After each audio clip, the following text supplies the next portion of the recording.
Assalamualaikum warahmatullahi wabarakatuh. Eh, Pada pertemuan kali ini kita akan membahas tentang fungsi beta.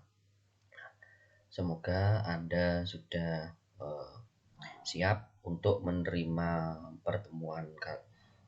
menerima materi pada hari ini, dan semoga semuanya dalam keadaan sehat. Pada pertemuan sebelumnya kita sudah membahas tentang fungsi faktorial dan fungsi gamma. Nah, sekarang ini adalah fungsi beta. Fungsi beta dinotasikan dengan beta PQ dan didefinisikan dalam bentuk integral sebagai berikut. Nih, beta PQ sama dengan integral x pangkat p min 1 dikalikan 1 min x pangkat q min 1 dengan batas integral dari 0 sampai 1. Nah, bentuk ini dapat bervariasi sesuai dengan karakteristik fungsi beta. Nah, dengan definisi fungsi beta dan manipulasi matematik, fungsi beta dapat dinyatakan sebagai berikut. Fungsi bersifat simetri. Beta PQ sama dengan beta QP. Ingat, bilangan Q dan P itu adalah pangkat untuk suku-suku yang ada di dalam tanda integral. Beta PQ sama dengan, untuk karakter yang kedua ya, beta PQ sama dengan Y pangkat P min 1 dibagi 1 plus Y pangkat P plus Q D dengan batas 0 sampai tak hingga. Kemudian yang ketiga seperti ini. Dengan batas yang membedakan di sini adalah fungsi di dalam tanda integral dan juga batasnya. Kalau yang karakteristik yang ketiga batasnya antara 0 sampai A dengan bilangan tertentu. Kalau yang karakteristik yang kedua 0 sampai tak hingga. Kemudian yang keempat, beta PQ sama dengan 2 integral dari 0 sampai pi per 2 sin theta pangkat 2 p min 1 dikalikan cos theta 2 q min 1 d theta ini. Jadi ada 3 bentuk. Kemudian yang fungsi pertama ini adalah bersifat simetri. Kemudian yang karakteristik yang kedua, 3 dan 4 itu adalah variasi bentuk dari definisi yang pertama yang di sini. Kalau yang pertama batasnya adalah 0 sampai 1. Kemudian yang kedua 0 sampai tak hingga, yang ketiga 0 sampai bilangan tertentu selain 1. Kemudian yang keempat adalah dari 0 sampai pi per 2. Nah, nanti di dalam soal silakan dilihat batas-batasnya. Kemudian jika diminta untuk menghitung dari nilai fungsi beta dari suatu bilangan P dan Q tertentu. Hubungan fungsi beta dan fungsi gamma. Fungsi beta tidak mempunyai tabel, tapi kita bisa menyelesaikan fungsi beta dengan menggunakan fungsi gamma. Hubungannya dinyatakan pada fungsi berikut. Beta PQ sama dengan gamma P dikali gamma Q per gamma P plus Q. Nah, kita punya tabel fungsi gamma seperti ini. Jangan tertipu atau terkecoh dengan ini ya. Walaupun di sini P ini adalah sekedar lambang. Jadi kalau di sini Q, berarti di sini juga bisa menjadi Q, gamma Q, gamma Q dan seterusnya. Nah, itu hanya sekedar lambang. Di sini lambangnya dibedakan P dan Q. Ini untuk menunjukkan dua bilangan yang berbeda. Tetapi kalau Anda mencari gamma Q, ya silakan melihat tabel fungsi gamma. Misalkan gamma Q-nya itu adalah 1,2. Berarti silakan dicari di sini yang P sama dengan 1,2. Kemudian gamma P nilainya adalah 0,91817. Contoh soal, nyatakan integral berikut dalam fungsi beta, kemudian ke fungsi gamma, dan hitung dengan menggunakan tabel fungsi gamma. Jadi di sini ada integral, kemudian nyatakan dalam fungsi gamma, ubah ke bentuk fungsi beta, ubah ke bentuk fungsi gamma, lalu dengan menggunakan tabel fungsi gamma kita bisa menghitung nilai integral ini. Pembahasan 0 sampai 1. Nah, 0 sampai 1 berarti itu adalah bentuk yang pertama yang di sini. Berarti kita mencocokkan dulu dengan bentuk X pangkat P-1 dikalikan 1 min X pangkat Q min 1 dengan melihat batasnya yang soal A. Nah, soal A ini 0, 1 berarti bentuk yang pertama. Nah, Y di sini padanan dengan analog dengan X kuadrat. Kemudian DY diubah ya. Kita turunkan dulu. Kalau kita samakan misalkan Y sama dengan X kuadrat, kita tidak langsung bisa mengubah dx ini menjadi dy, tetapi kita turunkan terlebih dahulu. Dy per dx sama dengan 2x, berarti dy sama dengan 2x dx. Jika dinyatakan dalam dx, berarti dx sama dengan dy per 2x. Nah, karena y sama dengan x kuadrat, berapa nilai y? Berarti nilai y adalah x sama dengan akar y. Kita ubah x ini menjadi akar y agar semua variabelnya berubah menjadi variabel y, sehingga dx yang di sini kita perlu mengubah menjadi dy per 2 akar y. Batas integralnya juga perlu kita ubah. Batas integralnya di sini kan berupa bentuk bilangan, bukan fungsi. Berarti kita langsung bisa mengubah. Jika x sama dengan 0, maka y sama dengan 0. Kan? Ketika x sama dengan 1, maka y sama dengan 1. Kita lihat yang di sini. Ketika x sama dengan 0, kita masukkan ke sini. Nah, kita x sama dengan 0, berapa y? 0 kuadrat hasilnya 0. Kemudian ketika x sama dengan 1, kita masukkan ke sini. X sama dengan 1 berarti di sini 1 kuadrat. 1 kuadrat berapa hasilnya? 1. Nah, sehingga padanannya adalah sama batasnya dari 0 sampai 1. Itu. Kemudian kita ubah bentuknya seperti ini.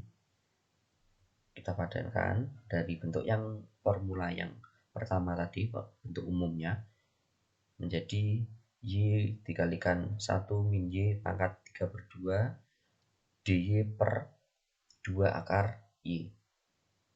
2 ini adalah konstanta bisa keluar di sini. Nah, bentuknya jadi seperti ini. Y pangkat 1 per 2 dikalikan 1 min y 3 per 2. Kita selanjutnya mencari nilai P dan nilai Q. Kemudian kita bandingkan di sini, kita ubah dulu. Nah, ini yang pertama. Dengan membandingkan integral yang baru dengan integral fungsi beta, maka diperoleh P sama dengan 3 per 2, Q diperoleh 5 per 2. Akhirnya kita bentuk dalam fungsi beta. Jangan lupa konstanta setengahnya di sini.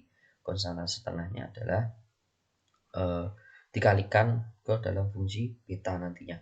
Jangan terkecoh ya. Di sini setengah, di sini kok bisa 3 per 2, dapatnya dari mana ya? Dari nilai P ini. Itu juga dengan yang ini. 3 per 2 di sini bukan didapat dari yang sini ya, tetapi perhitungan dari nilai Q di sini. Jadi dalam bentuk fungsi beta yang integral dalam soal tadi, soal yang A, itu adalah setengah dikalikan beta 3 per 2, 5 per 2. Kemudian kita akan ubah menjadi fungsi gamma. Fungsi gamma tadi ada bentuk umumnya, hubungan antara fungsi gamma dan fungsi beta sudah ada di atas. Nah, kemudian kita buat seperti ini. Nah, kalau bingung dalam bentuk pecahan biasa seperti ini ya silakan ubah dalam bentuk pecahan desimal. 3 per 2 itu berapa, 5 per 2 berapa. Ya, 5 per 2 kan berarti 2,5, 3 per 2 berarti 1,5 itu. Dan cara menghitungnya seperti di fungsi gamma minggu yang lalu. Diubah terlebih dahulu. Pembahasan contoh soal yang B. Nah,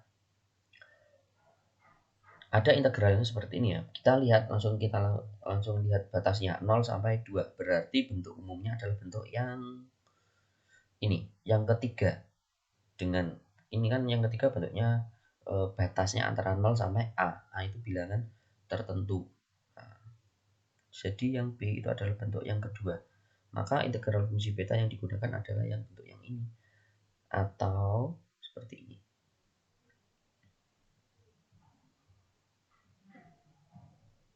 Oke. Dengan membandingkan integral pada soal dengan integral fungsi beta, diperoleh A sama dengan 2, P min 1 berarti sama dengan 2, P sama dengan 3. Kemudian kita hitung untuk yang Q min 1 sama dengan negatif setengah, ya. Kemudian Q sama dengan setengah. Oke, ini saya rasa tidak terlalu bingung kan ya untuk mencari nilai P dan nilai Q. Tinggal kita lihat padanannya saja. Kemudian kita ubah dalam, kita masukkan ke dalam bentuk integral yang ini, ya. Kita ubah, kita sederhanakan, didapatkan bentuk yang seperti ini. X kuadrat 2 min X pangkat negatif 1/2 dx. Nah, di sini, nah, berapa ini A? A kita dapatkan batasnya tadi berapa? A yaitu 2. Berarti di sini 2 pangkat P ditambah Q kurang 1. P-nya 3, Q-nya setengah dikurangi 1. Kemudian beta di sini kita lihat P-nya di sini berapa? Nah, di sini 3, Q-nya setengah. Berarti beta Q setengah. Kemudian kita ubah dalam fungsi gamma. 2 pangkat 5/2 ini bisa dihitung dengan menggunakan kalkulator, bisa dengan menggunakan sifat-sifat akar juga bisa. Nah, kemudian di sini menjadi gamma 3 dikalikan gamma setengah dibagi dengan gamma 3 tambah setengah. Dan ini kemudian didapatkan setelah perhitungan yang cukup panjang dengan menggunakan tabel cara seperti yang minggu lalu, didapatkan 64 akar 2/15. Kemudian ini adalah latihan soal, nanti silahkan dicoba. Kemudian fungsi error. Fungsi error merupakan salah satu fungsi spesial yang tidak memiliki kaitannya sama sekali dengan ketidakpastian dalam pengukuran. Fungsi error dinotasikan, jadi hanya nama saja.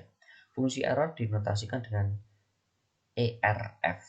ERF ini adalah fungsi error X atau error function X. Dibaca fungsi error dari X. Fungsi error menyatakan luas daerah di bawah kurva fungsi Y sama dengan eksponensial negatif X kuadrat. Fungsi error didefinisikan dengan error X. Fungsi error X sama dengan 2 per akar pi integral dari 0 sampai X E min T kuadrat dt. Ini area di bawah fungsi ini, integral ini. Ini yang didefinisikan oleh fungsi error, ini kan kurva. Nah, setengah pi-nya ini error function, ini misalkan error function dari 1.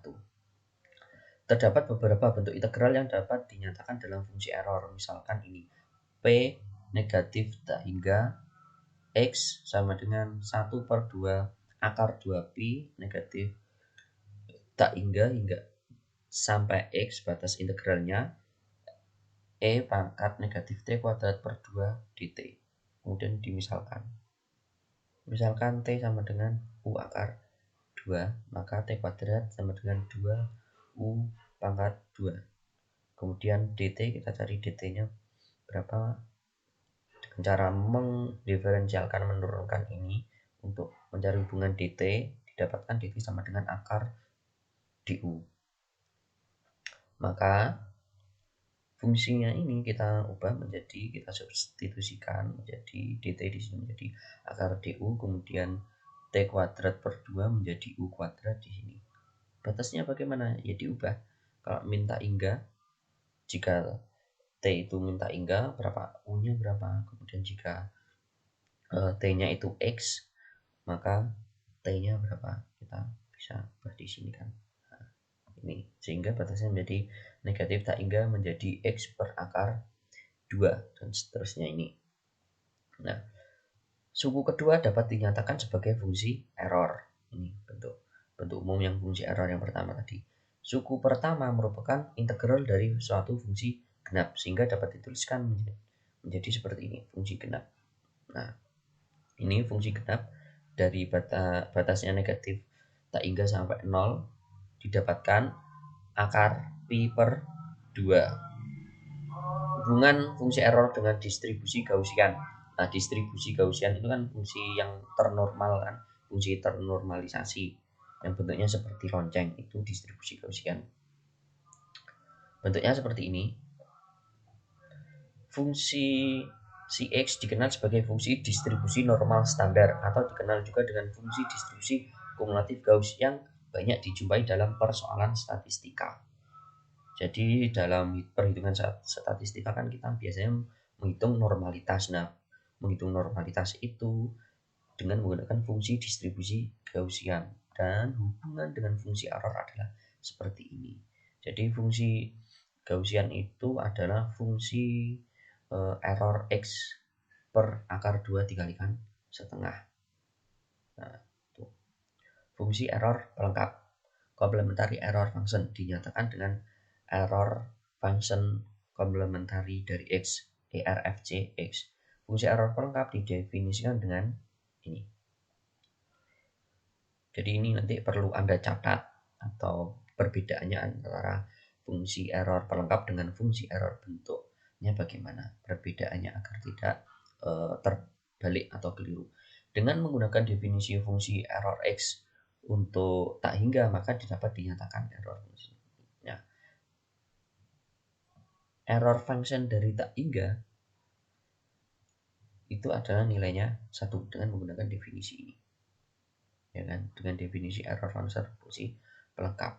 Hubungan antara fungsi error dengan fungsi error pelengkap adalah error function dari X kemudian error function pelengkap dari X dijumlahkan langsung dijumlahkan ya dari bentuk umum error function X dengan error function complementary X di sini pelengkap. Nah, didapatkan error function untuk yang nilainya itu tak hingga. Error function tak hingga itu sama dengan 1. Jadi dapat disimpulkan adalah penjumlahan antara fungsi error dengan fungsi error pelengkap sama dengan 1. Kemudian tinggal dibolak-balik ruas kanan ditaruh kiri dan seterusnya, didapatkan 3 hubungan seperti ini. Fungsi error banyak dijumpai dalam teori probabilitas. Tadi kan probabilitas statistik itu masalah yang hampir sama, jadi peluang. Di dalam fisika, fungsi error banyak dijumpai dalam masalah mekanika statistika. Mekanika statistik itu menyatakan adalah fenomena-fenomena kuantum. Nah, fenomena kuantum itu kaitannya dengan statistik, dengan teori-teori probabilitas, karena ketika kita mencari suatu posisi elektron, misalkan posisi suatu elektron, maka momentumnya itu menjadi tidak pasti. Ketika kita menentukan fungsi fungsi dari atau nilai dari momentum, maka posisi dari suatu elektron itu juga menjadi tidak pasti. Jadi lebih ke teori ketidakpastian untuk mekanika statistik hubungannya dengan fisika. Sebagai contoh, fungsi error banyak digunakan ketika kita hendak menentukan jumlah molekul yang memiliki kecepatan lebih besar atau lebih kecil dari kecepatan tertentu. Nah, ini kaitannya dengan teori termodinamika. Termodinamika juga yang modern, termodinamika itu juga terkait dengan teori probabilitas dan juga terkait dengan mekanika statistika. Nanti kalau di tingkat lanjut di semester atas itu ada mata kuliah selain statistika, juga ada mata kuliah fisika statistik ya, yang dibahas adalah teori-teori yang terkait dengan termodinamika, kemudian partikel gas ideal. Itu banyak dijumpai penerapan dari fungsi-fungsi khusus. Kemudian ini yang selanjutnya adalah formula Stirling. Sebuah persamaan yang mengandung n faktorial ataupun gamma p tidak dapat secara sederhana didiferensialkan, terutama untuk nilai p yang besar. Maka untuk nilai p yang besar, nilai gamma p plus 1 dapat dikira-kira atau diaproksimasi melalui fungsi Stirling atau formula Stirling. Formula Stirling adalah formula pendekatan untuk faktorial dengan fungsi gamma sebagai berikut.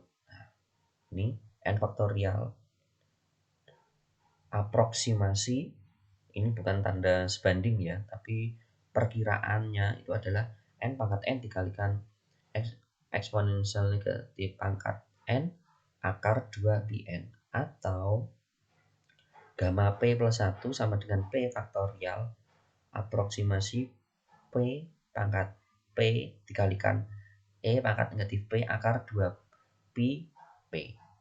Adapun ekspansi asimtot diperoleh sebagai berikut. Dengan menggunakan ekspansi asimtot diperoleh sebagai nilai sebagai berikut.